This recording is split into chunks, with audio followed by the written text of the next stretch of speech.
हिमालय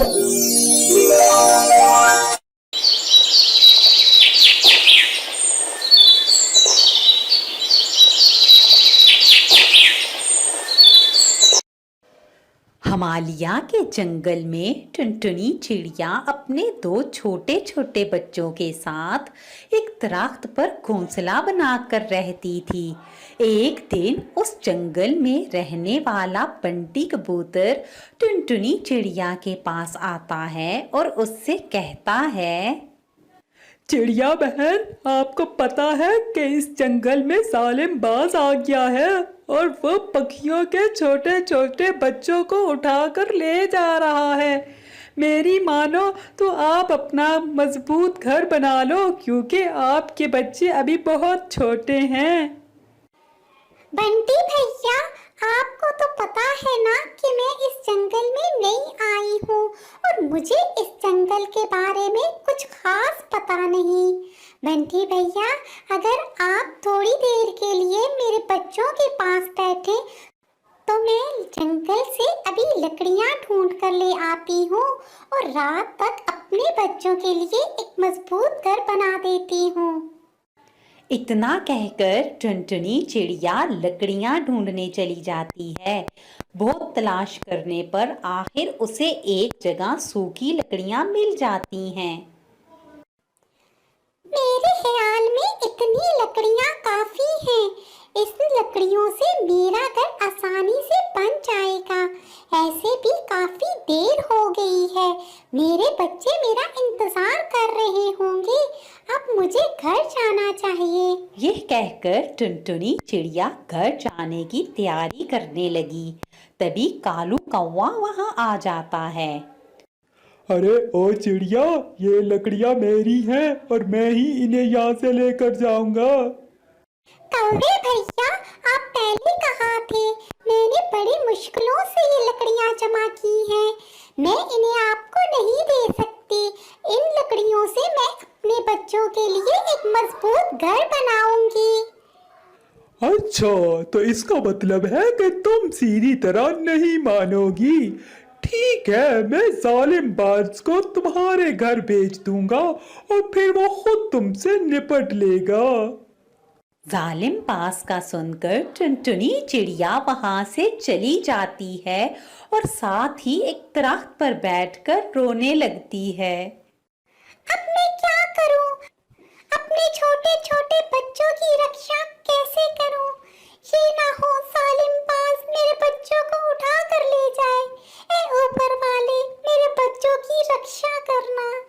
टुनटुनी चिड़िया के आंसू पेड़ के नीचे तपस्या करने वाले बाबा जी पर पड़ते हैं, तो वो टुनटुनी को अपने पास नीचे बुला लेते हैं। अरे टुनटुनी, तुम क्यों रो रही हो? क्या हुआ है? फिर टुनटुनी चिड़िया बाबा जी को सारी बात बता देती है, जिसे सुनकर बाबा जी टुनटुनी चिड़िया के साथ उसके घोंसले के पास जाते हैं और फिर वहां अपने कव्वल का पानी गिरा देते हैं और वहां देखते ही देखते एक मिट्टी का घर बन जाता है। ये लो चिड़िया रानी, ये तुम्हारे और तुम्हारे बच्चों के लिए मजबूत घर है। इसे कोई भी पक्षी नुकसान नहीं पहुंचा सकता। ये जादुई मिट्टी का घर है। तुम अपने बच्चों के साथ सुकून से इस घर में रह सकती हो। आपका बहुत बहुत शुक्रिया बाबा जी। मैं आपका ये एहसान कभी नहीं भूलूंगी। आपने मेरा सबसे बड़ा मसला हल कर दिया है। फिर टुनटुनी चिड़िया अपने बच्चों के साथ उस घर में रहने लगी। अगली रात जब जालिम पास टुनटुनी चिड़िया के बच्चों का शिकार करने के लिए आया तो उसने टुनटुनी का घर तोड़ने की बहुत कोशिश की, लेकिन घर टूटने की बजाय उसे जोर का करंट लगा, जिससे वो डर कर वहां से भाग गया। फिर टुनटुनी चिड़िया खुशी खुशी अपने बच्चों के साथ उस जादुई घर में रहने लगी।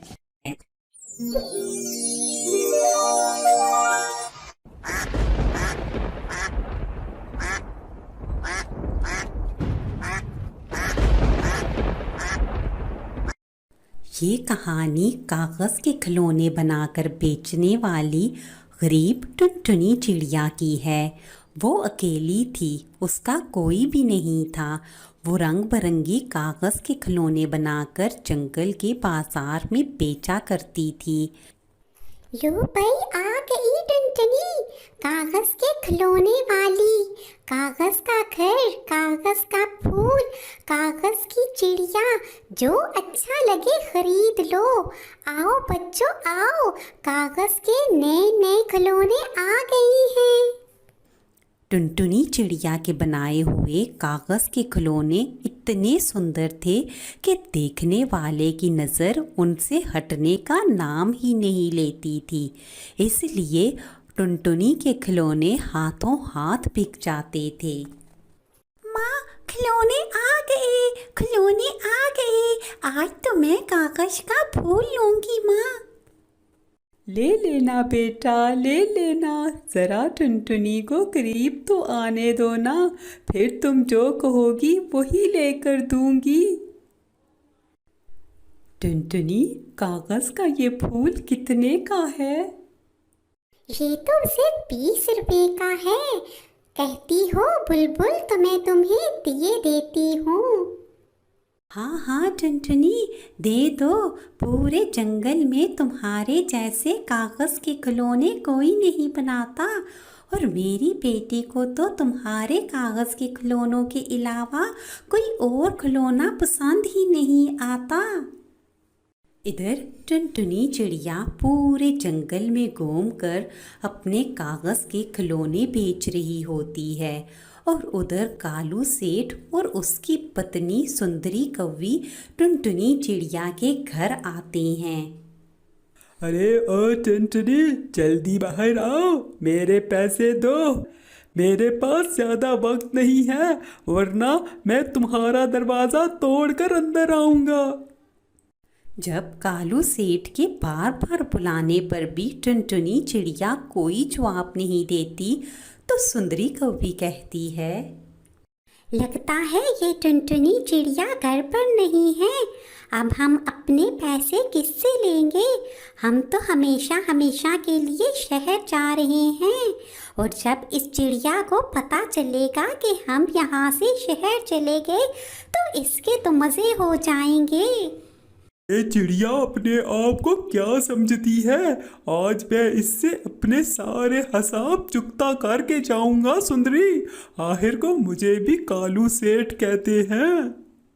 अगर इसने हमारे पैसे ना दिए तो जी हम इसका क्या बिगाड़ लेंगे?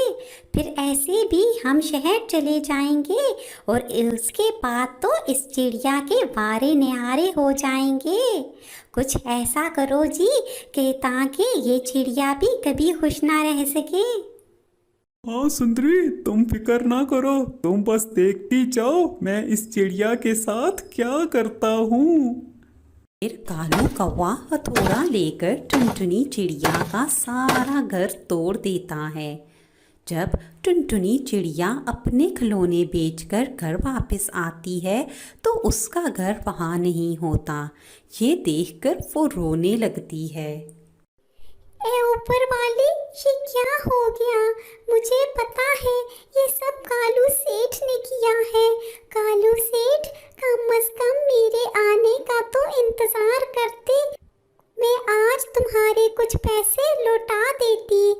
तुमने मेरा घर तोड़कर अच्छा नहीं किया।